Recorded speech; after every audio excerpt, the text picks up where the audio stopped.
Arek loro korban bledosan mercon balon udara nang Kabupaten Blitar pas riyo Idul Adha Rebo wingi sik diramut intensif nang rumah sakit.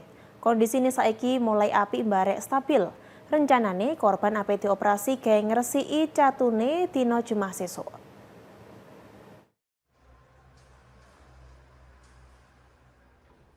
Loro arek jenenge Arga Dwi Rizky karo Sadewa Saputra sik diramut intensif nang rumah sakit Ngundi Waluyo Wlingi, Kabupaten Blitar.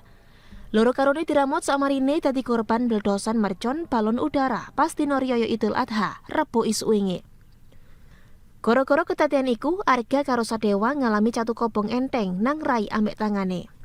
Humas RSUD Ngundi Waluyo Ulfa Aziza Tudianah ngomong, kondisine pasien saiki tambah apik mbarek stabil. Rencanane, loro karone bakal nglakoni operasi gawe ngresiki catu kobong nang awake dina Jumat sesuk.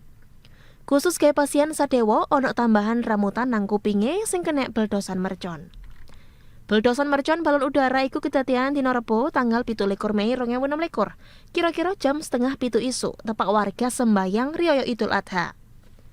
Kedadiane nang tengah sawah dusun Tekek Desa Tambaan, Kecamatan Ngandusari, Kabupaten Blitar.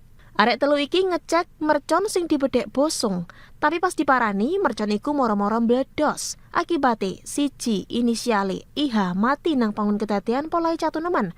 Sauntara Arga Rizky karo Sadewa Putra play slamet. Samarine agi-agi dievakuasi nang rumah sakit. Loro karone ngalami catu kobong nang rai karo tangane. Hitfirul Aziz, CTV.